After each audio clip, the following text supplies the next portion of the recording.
अस्सलाम वालेकुम।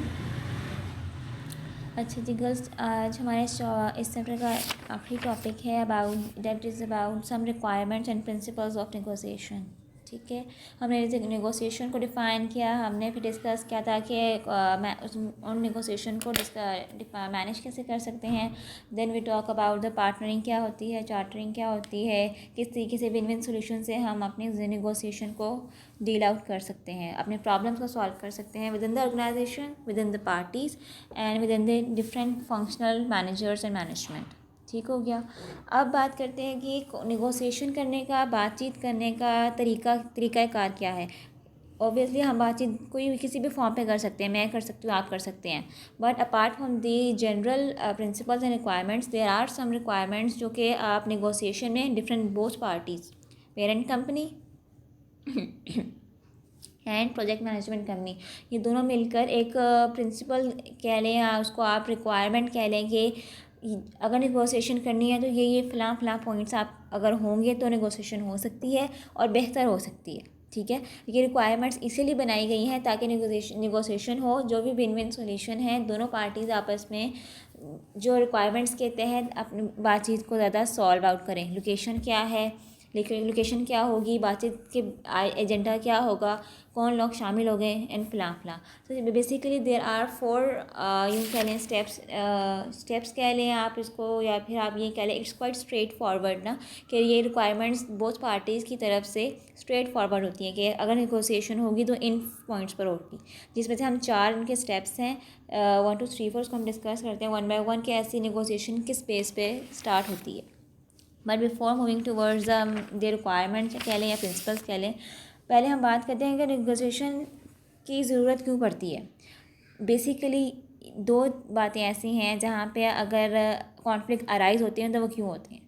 एक चीज़ तो ये, या तो कंपनी ने काम पूरा नहीं किया, ठीक है, जो टास्क या जो वर्क उसे बताया गया था, स्केड्यूल किया गया था, टाइम फ्रेम में बताया गया था, that work will not be, you कह रहे हैं that work has not been undertaken, वो काम हुआ ही नहीं है टाइम पर, यहाँ पे कॉन्फ्लिक्ट राइज हो गया। एंड सेकेंडली, जो बहुत देखने में आया है कि आपने अपना प्रोडक्ट बनाया, सब कुछ कर लिया, पैकेजिंग कर ली, बट जो डिलीवरी जो है ना उस चीज़ की, वो डिलीवर्ड प्रोडक्ट या delivered services on the time आपने वो नहीं दे पाए।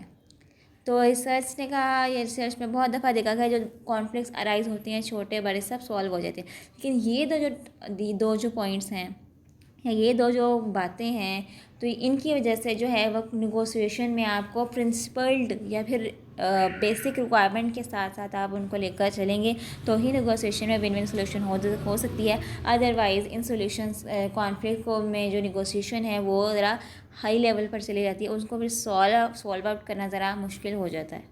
ठीक है, क्योंकि प्रोजेक्ट मैनेजमेंट कंपनी के बेसिक जो है ऑब्जेक्टिव ही ये होता है कि आपने अपनी प्रॉब्लम को सॉल्व आउट करना है। You have to settled without any conflict, without any you can say irreparable harm. आपने कोई भी अपने आप को लॉस करते हुए अपने कंपनी को भी देखना है, अपने कंपनी के ऑब्जेक्टिव्स का भी देखना है। ठीक है, तो they have to follow these rules and regulations या रिक्वायरमेंट्स प्रिंसिपल्स, उन्हें हर तरीके से अपना प्रोजेक्ट को बचाना है। और पेरेंट कंपनी के लिए क्यों नेसेसरी है कॉन्फ्लिक्ट्स को मैनेज करना, क्योंकि उन्होंने अपना पैसा, उन्होंने अपना टाइम, उन्होंने अपना एक गुडविल लगाई होती है कि अच्छा जी हम अपना ये प्रोडक्ट लॉन्च कर रहे हैं, अपना ये प्रोडक्ट मार्केट में लेकर आ रहे हैं। ठीक है, बनाना तो प्रोजेक्ट मैनेजमेंट कंपनी है, तो there is a 2 way flow के both companies are related with each other. ठीक है, अच्छा जी, कॉन्फ्लिक्ट को सॉल्व करने के लिए the best method is that you have to make an alliance between both companies. कुछ मेंबर्स वहाँ से आए, कुछ मेंबर्स यहाँ से आए, तो they should make a alliance between 2 interest, या फिर यूँ कह लेंगे बिटवीन 2 कंपनीज। अपने ऑब्जेक्टिव्स को जो है, ऑब्जेक्टिव दोनों का एक होना चाहिए कि आप लोगों ने किसी को भी लॉस में लेकर नहीं जाना। ठीक है, फिर आ जाते हैं जी गर्ल्स, हम डिस्कस कर रहे थे what are the basic necessary principles of negotiation. सबसे पहले जी बात करते हैं separate the people from the problem. जब हम अब बातचीत करने जा रहे होते हैं, कंपनीज़ को चाहिए कि जो लोग ज़्यादा स्ट्रेसफुल हैं, जो लोग ज़्यादा एंग्जाइटी को कंट्रोल नहीं कर पाते हैं, ऐसे एचआर पर्सनल लाइक जिनको इंटरपर्सनल स्किल्स बिल्कुल नहीं है, देयर इज़ नो प्रोफेशनलिज्म, उनको नेगोशिएशन कमेटी में, उनको नेगोशिएशन अलायंस में शामिल ना किया जाए। ठीक है, चाहे वो आपका सीईओ है, सीईओ का असिस्टेंट है, सीईओ का पर्सनल असिस्टेंट है, अगर उसके अंदर ये चीज़ें नहीं हैं, किसी की बात सुन, if he or she is not a good listener, then the company should not add him or her to the negotiation committee alliance. ठीक है, आपने नेगोशिएशन के लिए उन लोगों को साथ लेकर जाना है, या उन लोगों का एक ग्रुप बनाना है, या उनको बनाना है ताकि वो केयरफुली किसी की बात सुन सके, या प्रॉब्लम को टेंटेटिवली सॉल्व कर सकते हैं, स्टेप बाय स्टेप उनकी बात सुने, अपनी बात करें, दोनों को कन्विंस कर सकें अपनी प्रॉब्लम्स को, और जो भी है सॉल्यूशंस निकालने की कोशिश की जाए। ठीक है, क्योंकि प्रॉब्लम क्रिएट हो चुकी है अब। ठीक है, there is a important thing I would mention है कि प्रॉब्लम क्रिएट हो चुकी है अब। निगोशिएशन तब ही होती है जब आपने कोई प्रॉब्लम क्रिएट कर ली होती है। क्लियर? ठीक है, अगर मैं मेट्रो कैश एंड कैरी की बात करूँ, उन्होंने अपना एक प्रोजेक्ट बनाया फ्रेशली के नेम से। ठीक है, अगर फ्रेशली जो है वो रूल्स और regulations metro cash and carry के फॉलो नहीं करता है, कॉन्फ्लिक्ट अराइज हो चुका है, now the turn there is a turn about the managing these conflicts. ठीक है, वो किस तरह से कॉन्फ्लिक्ट करने, there is a large group. ठीक है, तो उसके लिए बेसिकली क्या है, मल्टीनेशनल कंपनी है या नेशनल कंपनीज़ हैं, तो उनको चाहिए कि वो ये 4 पॉइंट्स के साथ प्रिंसिपल निगोशिएशन के थ्रू चलें ताकि चीज़ें सॉल्व आउट हो जाएं। एक चीज़ तो ये है कि आपने लोगों को जो ऐसे जो गुस्सा में डिसीजन लेते हैं, बल्कि यूँ कह लें कि वो चीज़ों को अच्छी तरीके से परसीव नहीं कर पाते, ऐसे लोग जो हैं उनको इन चीज़ों से, इन उस कमेटी से दूर रखना चाहिए। ठीक है, number 2, focus on interest not positions. Again आप लोगों ने अपने अपने कंपनी के ऑब्जेक्टिव्स और गोल्स को मद्देनज़र रखते हुए फैसले करने हैं। आप लोगों ने ये नहीं करना कि अच्छा वो सीईओ है, हमें उसकी बात सुननी चाहिए। नो, अगर एक फंक्शनल मैनेजर, एचआर मैनेजर भी एक अच्छी एडवाइस कर रहा है, एक मामले को सॉल्व आउट करने की कोशिश कर रहा है, देन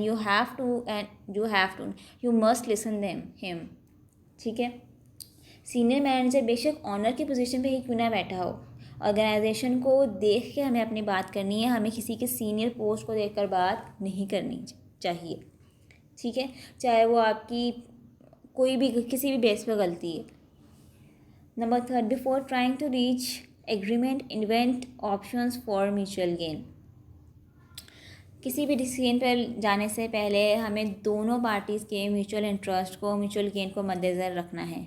हमें कहा था कि पैरेटो सॉल्यूशंस में और विन विन सॉल्यूशन में हम यही बात की थी, नेगोशिएशन का मतलब है हमें किसी भी कंपनी को हार्म नहीं करना है।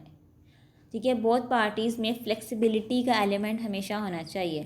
Flexibility is very important because both companies have their mutual agreement, both companies have their mutual objectives, so there is a need of flexibility, ताकि दोनों जो हैं वो अच्छी तरीके से अपने अपने जो प्रॉब्लम हैं उनको सॉल्व आउट कर लें और कोई भी मसला ना क्रिएट हो मज़ीद।